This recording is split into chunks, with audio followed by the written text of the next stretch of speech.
Hello, beautiful soul. I'm Vicki Howie of ChakraBoosters.com, the creator of Chakra Boosters Healing Tattoos, and also the creator of CirclingSpace.com. And this is our energy forecast for July 2021. And yay, I don't have to do it alone this time. I brought someone who knows astrology so much better than me, and I'm so excited, particularly because Tiffany is a deep diver. Her name is Tiffany Harelik, rhymes with garlic, from Wise Skies Collective. Tiffany, thanks for joining me today. I'm Thank so you for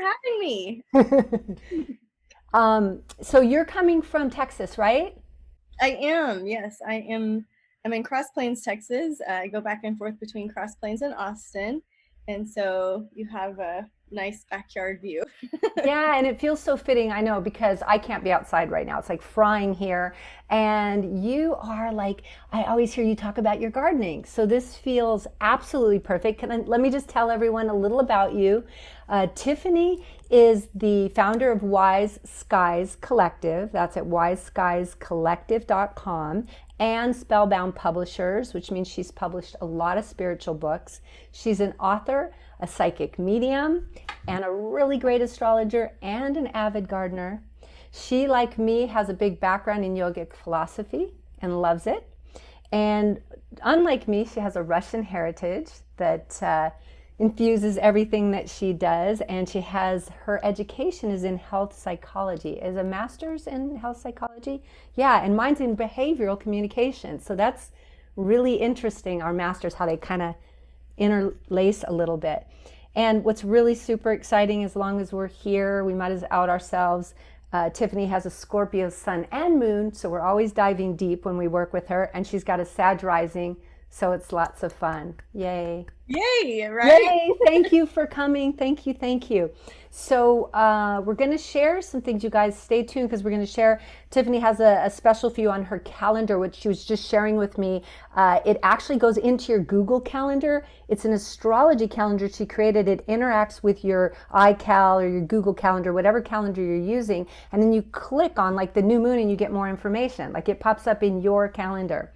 So we'll get into that more, but I'd rather just jump into this month with the overall theme, which I saw on your blog, which is heart and hearth, right? And so I'll let you talk a little bit about that. And then I just want to share really quickly what's happening for me in the beginning of July that I was like, yes, of course.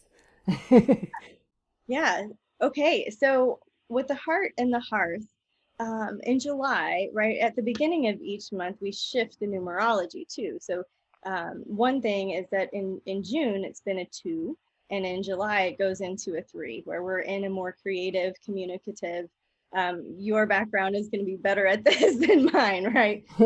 So this idea that the numerology shifts as well, right? So it's we're interlacing all of the energies, all of the frequencies, and so everything we're working with in the astrology is infused with that numerology of the 3.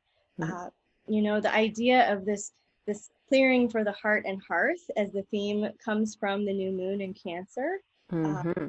but there's a lot going on that first week before we get the new moon in Cancer.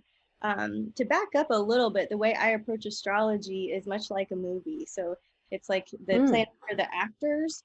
They have different personalities, personas. I know we're not supposed to personify them, but for the purposes of learning and kind of ease of communication, they're the actors. And then the signs they're in are it's like the wardrobe, okay? And so you're going to behave differently if you're wearing a red dress than you are if you're wearing a black hoodie. You know what I mean?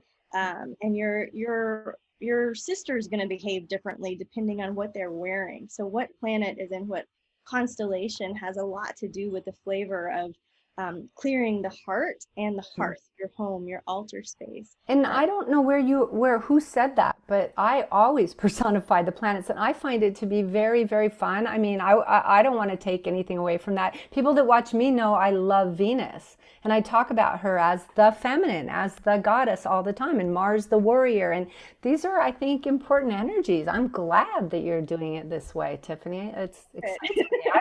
We want to hear stories. We love stories and people. people and characters. So you're saying, so for me, that's also matches the chakras. So there is a bit of a solar infusion, which makes sense in July. You can also, you know, just even in our part of the world, there is that solar infusion as I'm watching Arizona get hot and burn down, you know.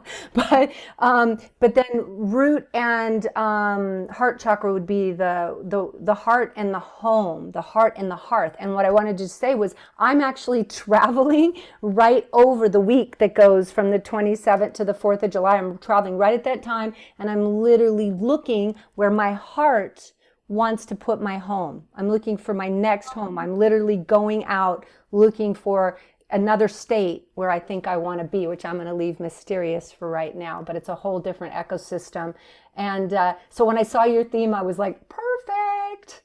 Oh, you nailed it. You didn't even need the astrology forecast. Oh, that's a beautiful way to work with the energy.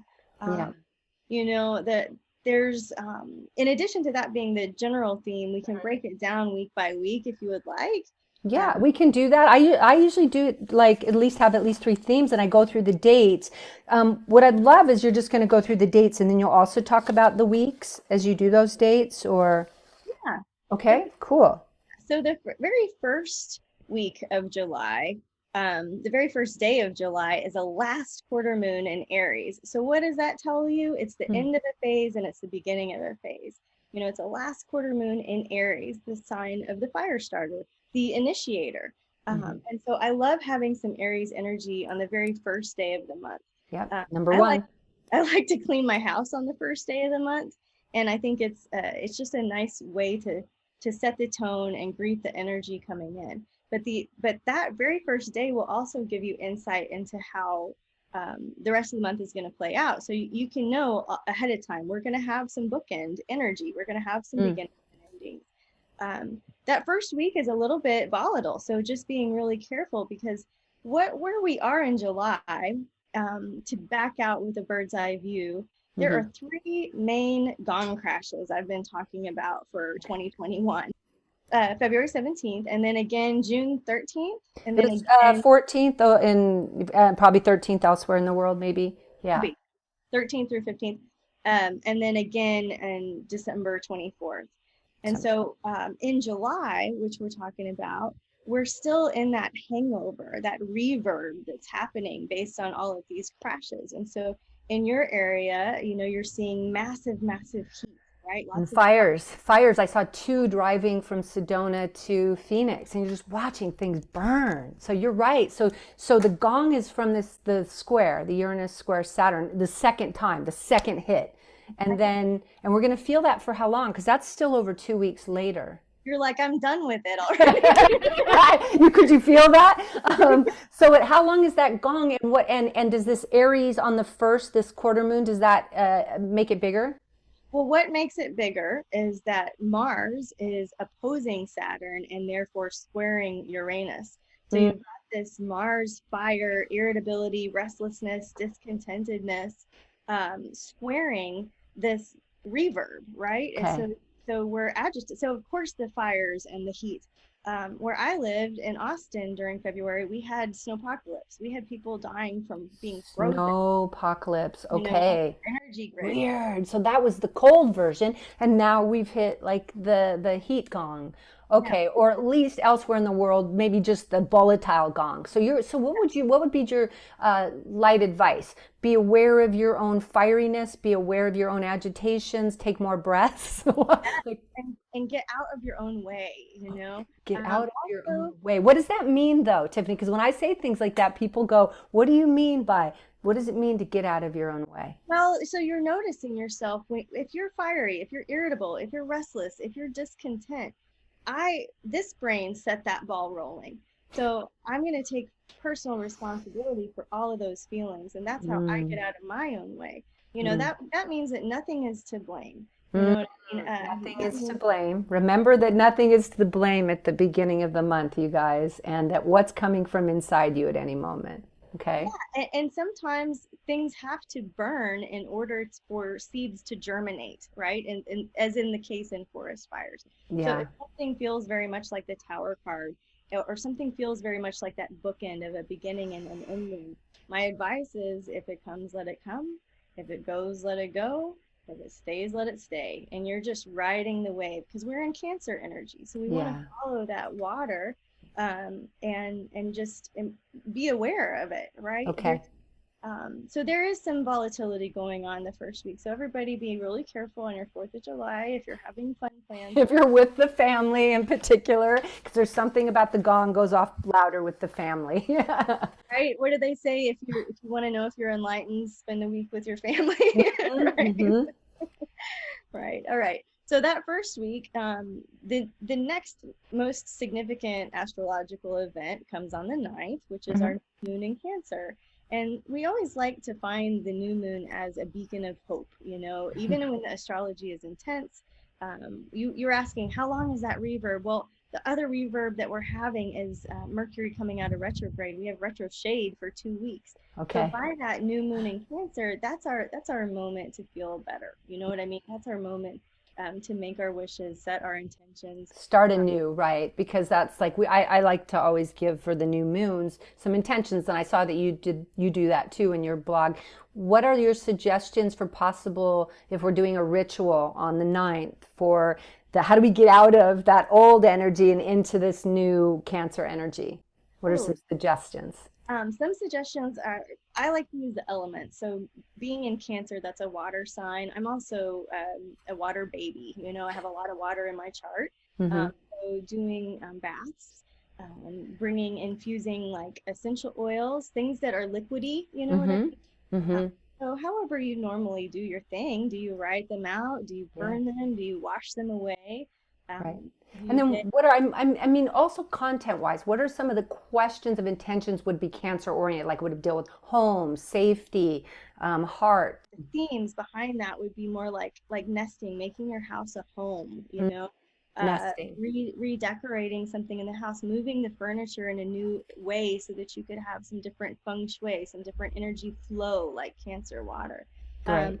Reunions, you know, Cancer represents the breast, family. it represents the bosom, it represents this whole area. And so being next to people that you have a shared history with, you know, not everybody wants to have a family reunion, but reconnecting with people that you have closeness with, you know, reestablishing those bonds.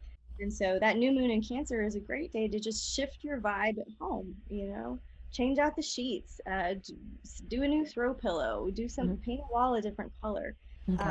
But the other idea is like home cooked meals, you know, really nurturing yourself through being at home that way. Okay. So you touched on something good too. Cancer is very intuitive. So if you're looking to heighten your psychic development, this is another time where you could set that intention. I'm attracting the best psychic teacher to help me with my, you know, trust my own intuitive vibes, right? So another layer. Love it. Love it. Okay. Good intentions. So you guys have lots of intentions you can set. So what's your next date in the month? Next date, Mercury will enter Cancer on the 11th. And so Mercury is kind of like the brainiac of the zodiac. Mercury rules how we think, how we process information. All right. And so when Mercury follows suit and goes into Cancer, this is really a mid-month is when we are really recharging our mind, our heart, like everything, you know, is going through that spin cycle of purification that Cancer does. So this is subtle energy, and it's not massive. It's just subtle energy, and it helps you be more introverted in a good way. You know what I mean? So when I say get out of your own way, it's like, okay, let's reflect on this person instead of what's going on out there. So reflections is a great word to use this month, just because of all of that Cancer water energy. You have mind, and then the Cancer so much emotions. Yeah. I think what you were talking about to me just feels like that soft. You said it was kind of subtle and soft. It's like when the mind serves the emotions rather than tells the emotions what to do. Right. Yeah. Or in yoga, it would be like a headstand where you let the heart come over the head. Or if you're not into yoga, you can just lean your head back over the edge of your bed. I do that a lot. I am into yoga, and I still do that a lot because I have a really good bed end, and it feels so good going into your back, right? It's like, yes!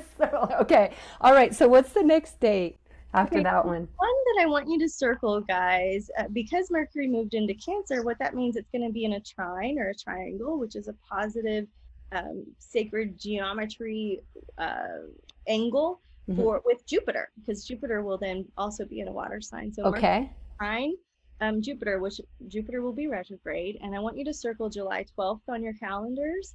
Okay.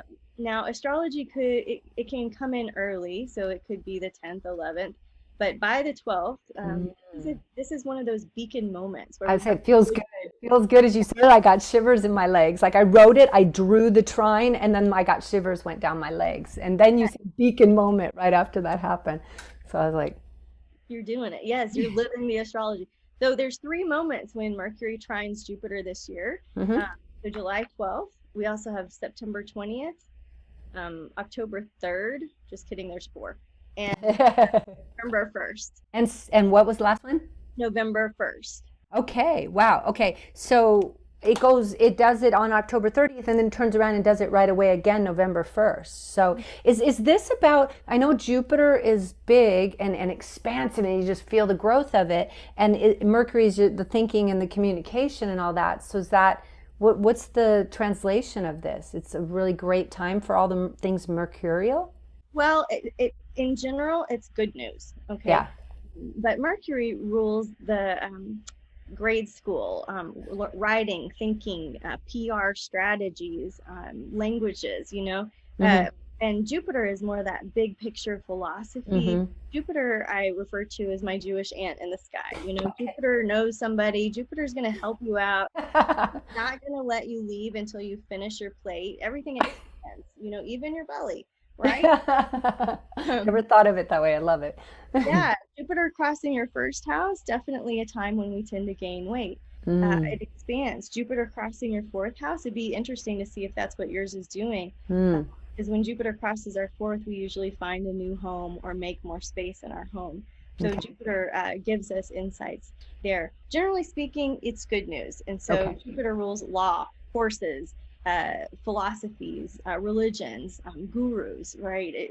Jupiter covers a lot of ground, overseas travel, foreign policy. And so whatever you're up to, just you can circle that day as like, okay, we're going to get some good energy. This is a great time, fertile to be planting seeds with, right? Great. So that's a day, those dates are dates we can hitch to and like just make it a little bigger. Okay, cool. What you think about Mercury expands Jupiter. So if you are on those days, right? So if you are having worries, they're going to expand. So Tiffany, you said, but I can't control your thoughts, right? So if you're worried or you're angry, it's just going to get larger. So we really want to focus our thoughts. If you have a focus group, right? July 12th is the magnification day. So know what you're wanting magnified or what, and be aware. Okay. Yeah. Thank you for rewording it. I like that. Okay. Something to watch out for is on July 18th, where Mars is going to inconjunct Neptune. And I just want you guys to be careful with overheating, even food poison, even hanging out in the wrong crowds. Mars and Neptune aren't getting along. Neptune is like the yoga teacher in the sky. There's like, we're spaced out, we're at bliss, we're at one. And here comes Mars harshing our mellow. You know what I mean? We can be very delusional. We can put ourselves at danger. So July 18th. Like be smart, be more sensible on that day. I mean, I'm trying to give the practice, bring it down to, because I love the analogies, like it's, harshing the mellow and everything, but I want to make sure. So especially if we tend toward that mellow, to just be aware at that time. Okay. Yeah. Right. Just don't get hoodwinked, right? Don't get hoodwinked. That's a good one. Or hoodwink yourself, right? Like, because Neptune can do that. Okay. You can trick yourself into thinking that something's better than it. Exactly. Can we even get hoodwinked? Are we not hoodwinking ourselves every time we get hoodwinked? Right. So it goes both ways, right? Okay. Okay, good. Thank you so much. So that's the 18th, you guys. So circle that one. So right now we just had 2 that were quite interesting. The 12th was go for it, whatever and the 18th was like, be careful, be clear, don't try to be too wild and expansive. You're going to fall into a scheme or something that's Neptunian, right? Okay. Very much so. Okay. And that's why when we look at the first, when we talk about these bookends, these beginnings and these endings, it's like, we're just going to keep cycling through. We're just going to keep cycling through. While that alarm is going off around the 18th, Chiron will go retrograde in Aries. And this is it's like if we're weaving a tapestry, this Chiron and retrograde in Aries on the 15th and the thing I mentioned on the 18th, it's like two different shades of blue. They're painting the same story, but with slightly different lyrics, okay? Okay. And so Chiron, you guys know, is the wounded healer. So we're going to be looking for some area of wounding in Aries, which Chiron is in Aries for quite a long time. It just happens to be retrograde. So Aries represents the head. It represents the ego.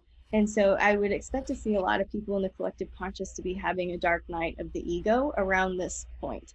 Oh, I've never heard that. Okay, dark night of the ego. I have to just stop you because I bet a lot of people kind of went, whoa, wait a minute. We've heard dark night of the soul so many times, but not dark night of the ego. So can you just talk a little bit about that? Yeah, you know, it has to do with that introspection and that self-reflection of my ego is not my amigo. You know what I mean? It's like, how am I setting myself up for failure here?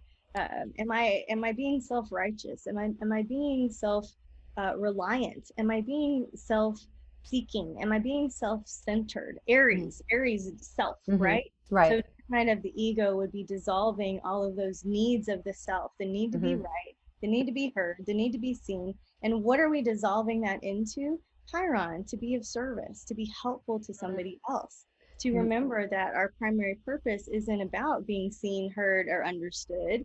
You know, yes, those things are important. Yeah, I mean, even kids need those things, but that's at a certain point we're getting those things in order to give them back, in order to be with each other in collective spaces. Yeah.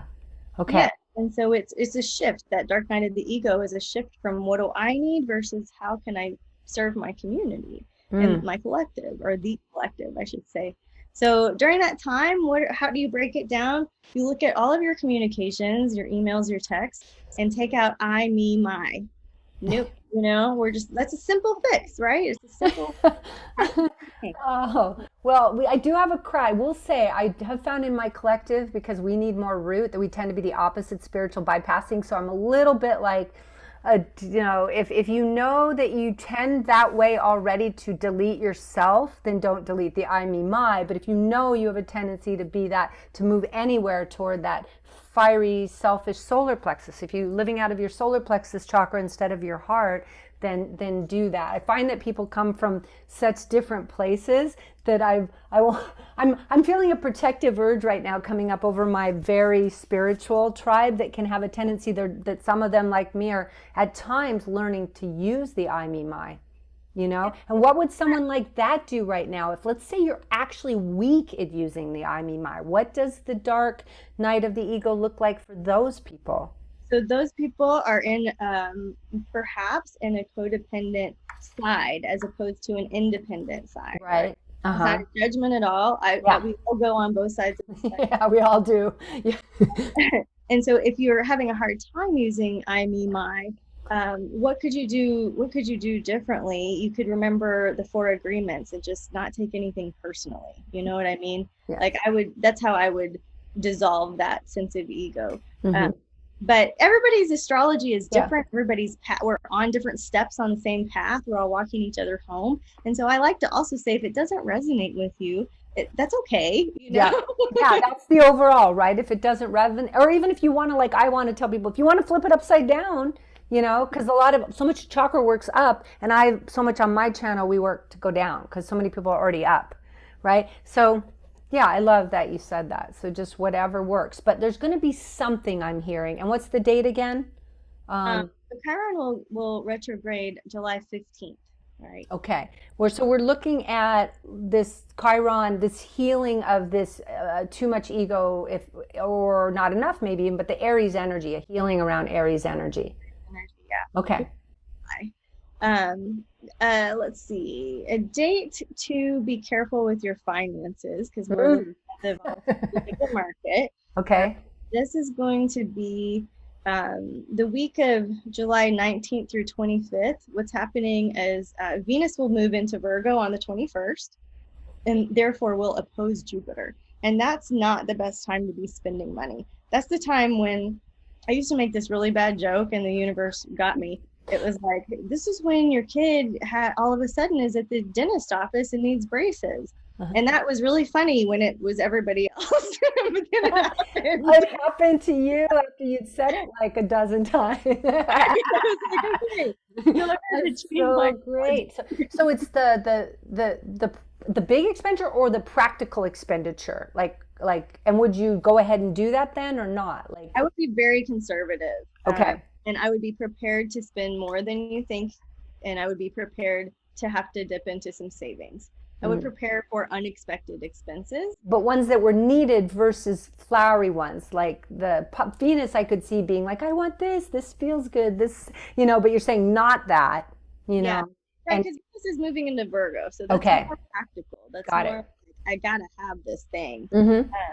It's almost like a non-negotiable, and you're gonna find a way to come up with some money.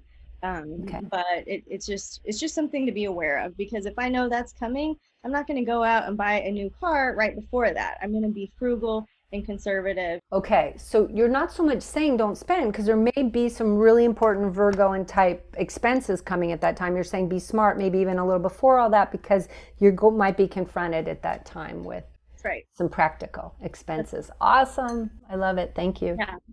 Okay, and then so Venus is going to shift into Virgo. Yes, we're talking about money, but Venus, as you know, also rules the goddess and love and the divine feminine, right? So when she's in Hotel Virgo, right? Hotel Virgo. Not so fun.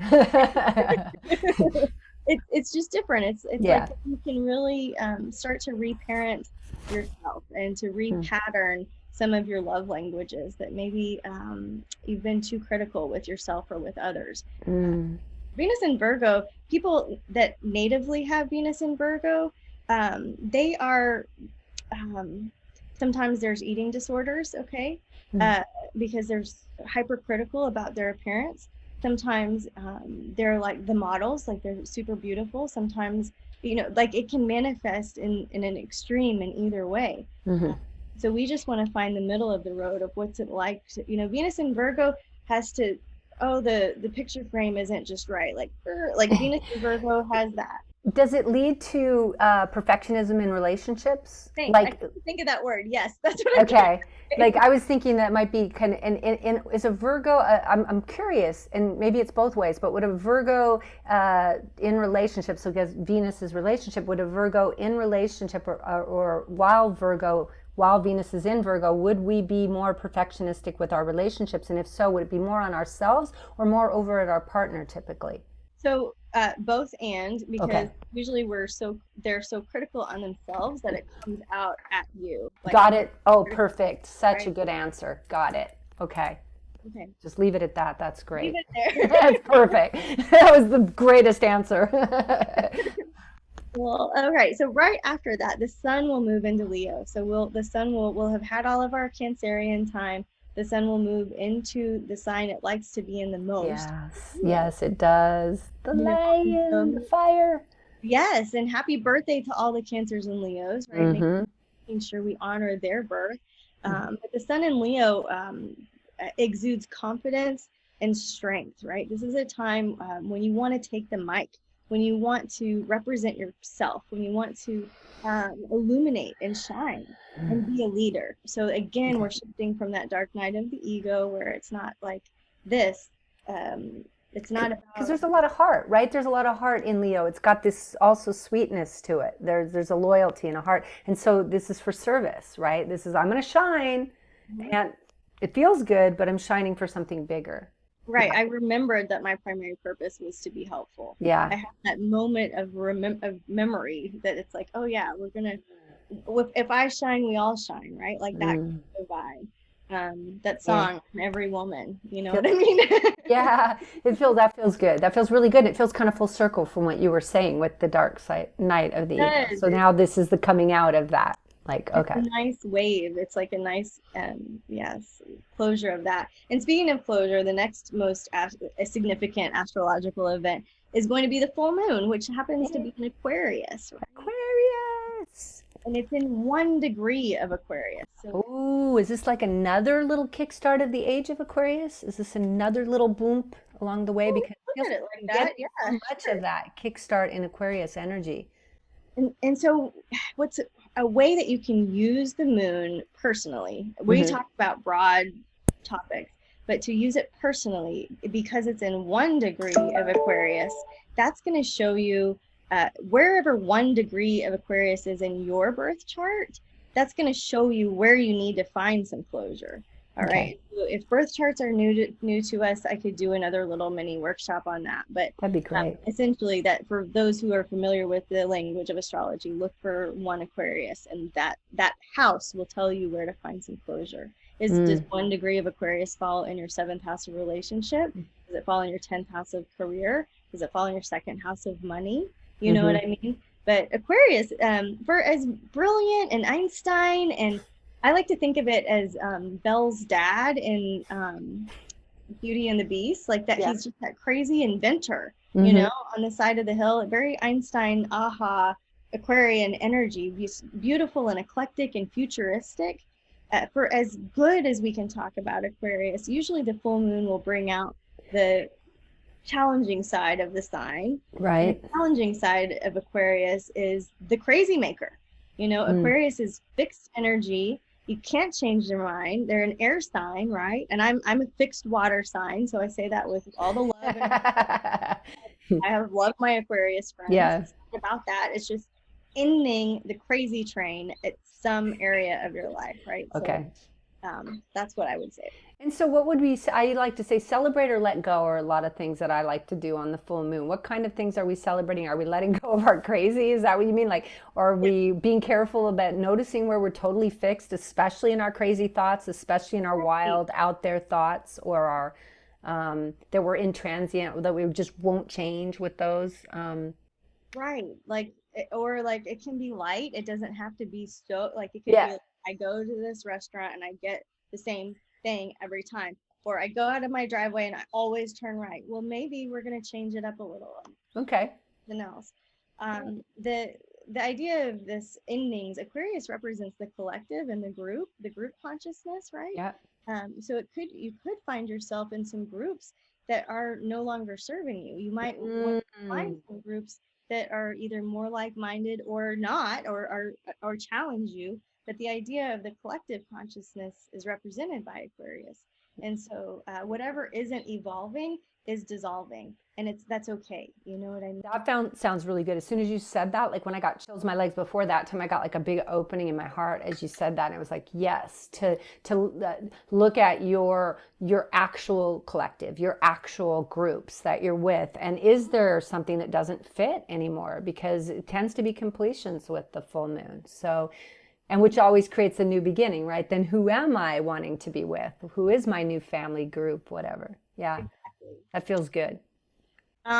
Okay, there's 3 more at the end of the month. I'll be quick about those because I Okay. know we play with the cards too. Okay, I want 2 tarot cards for 2 tarot sure. cards. Okay. So at the end of the month, there's a lot of activity. They're called ingresses, right? When a planet moves into a sign. So Hmm. Mercury will move into Leo. So now we're both in Leo, the Sun Okay. and Mercury. We'll stay there through August 11th. On the 28th, Jupiter's retrograde. It will then enter Aquarius again. Okay. Um, So everyone's been talking about Jupiter and Pisces. So what's going to happen when Jupiter moves out of Pisces? Will we feel some difference? Because everyone's like, oh, it's been spiritually opening and expanding. Will we suddenly be back to our humdrum? Or like, what's going to happen when it, because Aquarius is very futuristic too. It's just more exactly. brainy than spiritual compared for me, Pisces versus Aquarius. And we have to remember that we're talking about Jupiter in a retrograde phase. Uh-huh. So a retrograde Jupiter will actually behave more like a miniature Saturn. So it's Oh, going to have its opposite effect, right? I've never heard that. That's super interesting. Yeah, Okay. Got yeah, it. yeah. So it's going to act more like a little miniature Saturn. And so what does Saturn do? It likes to have rules and regulations. Hmm.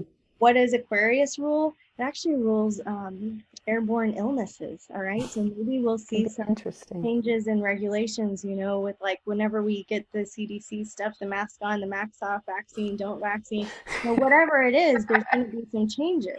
Right? Okay. And that's okay, you Yeah. know, that's okay. The cool thing is that Aquarius is very futuristic. So I think if you're, it's like, remember, okay, my favorite astrologer is Stephen Forrest, and he gives some great advice around the children. You know, the children are the future, and they're the wave of the future. So you can look at like that, your inner child, what's going on in the school system where you live. Aquarius represents like robots and artificial intelligence, and space, right? So, You know what's coming up for me as you're saying this is I'm thinking to myself, interesting. So the futuristic planet is going back, it's retrograding. So how do we look back at the future? Or like, there's just something in this to me that I'm going, what does that mean? okay, so I didn't prompt you on that, but that was the title of my 2021 prediction, was Back to the Future. Okay, yeah. I mean, really, because of the three squares, you have Saturn, you have Uranus, where it's a constant, the old way, the new way, it's like, but you can only ever go forward, even if you're going back to get the good things you want to take with you and to leave the rest behind. But yeah, this is interesting then, that it's when it's retrograding in Aquarius. So we're looking at a futuristic sign, and yet it's retrograding as it goes into it. So it's like looking back at the future. Mm-hmm. Yeah. And you know, those topics, like how do you apply that, right? Like for something simple that's not emotional or spiritual, it's like repurposing furniture. It's like vintage car. Yeah. It's like, you know, finding an old tool and using it for a new purpose. You know what I mean? And so, well, in a way, we're also repeating this whole age of Aquarius. This is the second go. Early 60s, there were similar stelliums in Aquarius, everything, 62, right? So here we are redoing that. So there's something in that for me as well. I love that. Yeah. No, exactly. I want to live in the 60s. Time capsules. If you buried time capsules, you know, going back through those, going through old family photos, you know, looking to the elders, and like it's both and, learning from the youth. It's like it's a both and, this back to the future thing. So the last little astrology boop is that Mars will enter Virgo on the 29th. Mars in Virgo is a lot like Venus in Virgo. You've got this well-oiled machine, and you've got Mars will really energize anything that you want to put in order. If you're making new policies and procedures, if you're making a new schedule, if you're making a new health routine, Mars will energize that for you. Yeah, I can feel that. Yeah. Okay. So fine-tuning stuff. Yeah. And I think that's all the things I really, really, really wanted to make sure we touched on.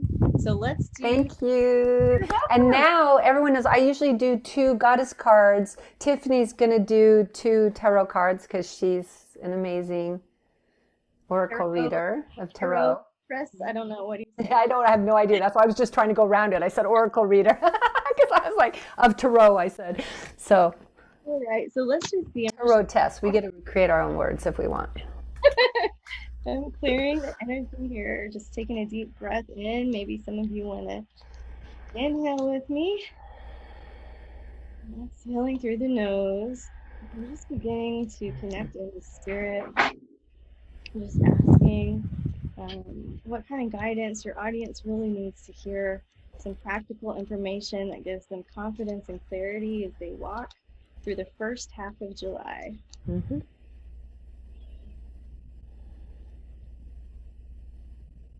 All right, so the first one I get is the Page of Swords. There's that Mars, there's that energy, that yang energy. Yes, the cutting, let's go right through it. Go through it, right? And that is also, and you said that is literally what you said, the first words you said, beware of this energy on day 1. Oh, you're right. Yes, that was the first word you put out, and there's the card. So we can move on. Okay, so just do everything that Tiffany said, and we can move on to card number 2. It's amazing. truth and clarity, right? And so it also speaks to that Neptune delusional state, And right? isn't the page also the page about, isn't the page, I don't know anywhere near as much as you do. I know very little actually, Torah, but isn't the page about also a bit of the communication aspect of that too? It's like going forward in that. And so we also got that Mercury energy in there too. That's kept coming in the Yeah, first part of the month. So absolutely. it's all there. That's the card.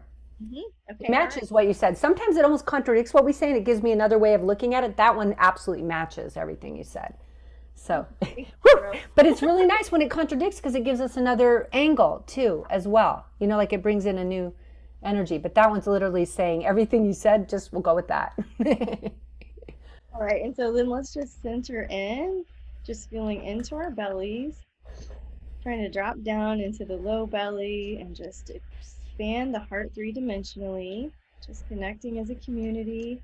And just I'm asking for practical advice, guidance, and clarity for this particular audience for the second half of July. What can we focus on here?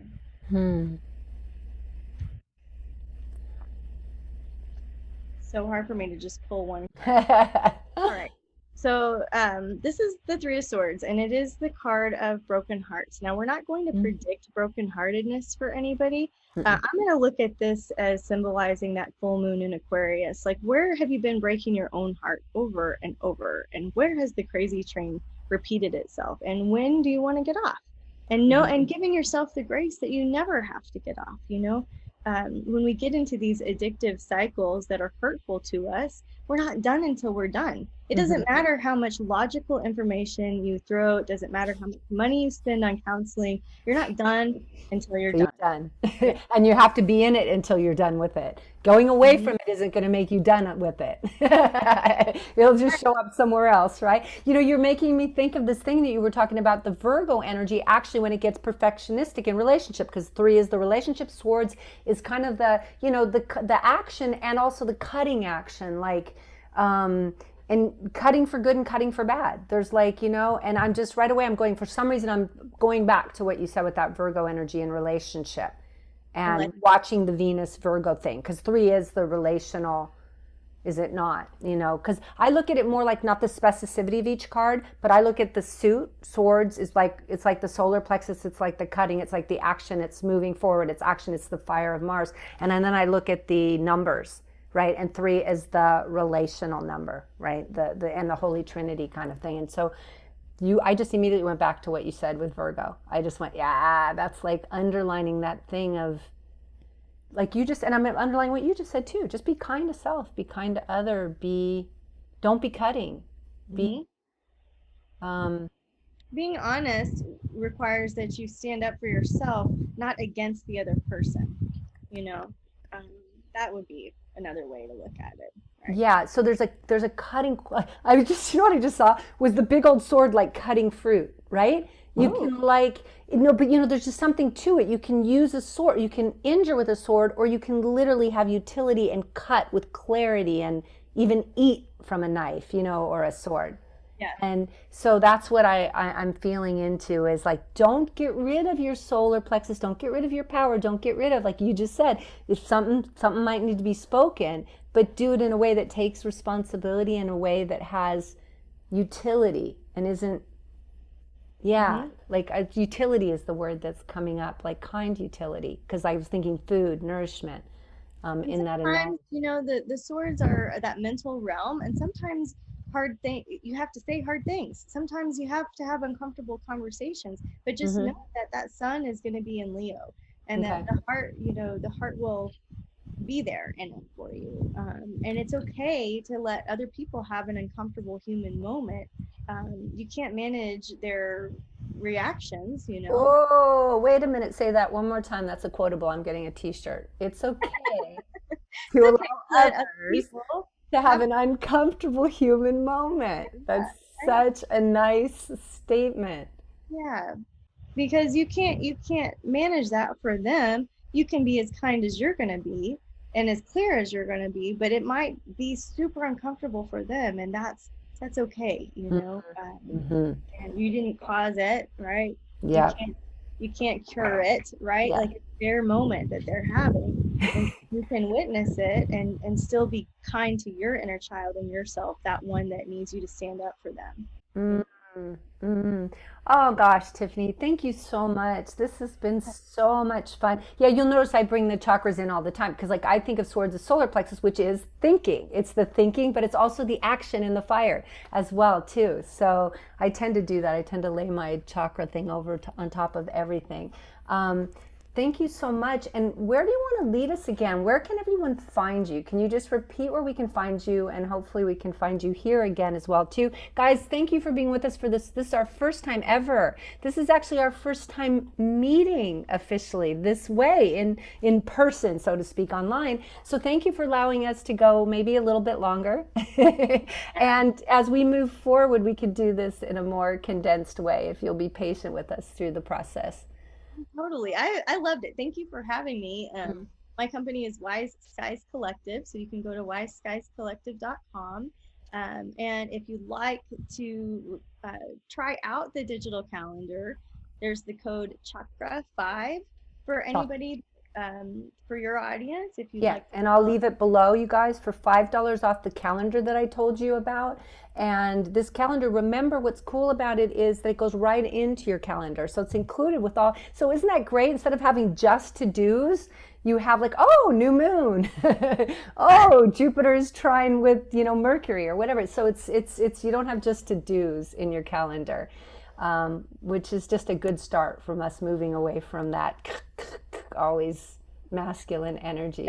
yeah. So I love that, Tiffany. Magic in. I'm glad it's not an app that's all by itself. I'm glad it's an app that you made go into the calendar and made it part of my day-to-day calendar. And I'll be playing with it this month to see, how it affects my welcome life. your feedback, and because you end up scheduling things around, and it integrates. It's fun, and it does travel with any time zone, so you don't have to manage it. It's just you can turn it on and off. But it is our signature product, and I invite you guys to check that out. I also do free tarot readings on Fridays. Oh, right. For every sign in the zodiac. So everybody gets a reading. I go Aries through Pisces, so I always spend a little extra love at the end there because the Aquarius and the Pisces have to wait so long. But I do those on our YouTube channel or on our Inner Circle group. So I invite you guys to collaborate with us, and thank you for having me on to talk about my very favorite topic, which is the galactic universe that is there to support us. It's there to remind us that life is happening for us, not to us, and so we can all have a really, really blessed July, knowing the landscape, right, that we're facing. Right. Well, thank you so much. I'm going to leave links for all the stuff you just said. I'll just leave them, you guys. So you have links below to get in touch with Tiffany and get those free things or the calendar that she mentioned. And hopefully I'll get to see you next month. And everyone, we're hoping you have an amazing July. In our hemisphere, this is time to it's time off from school, right? So get outside, play, have a good time, and we will see you next month. Bye for now.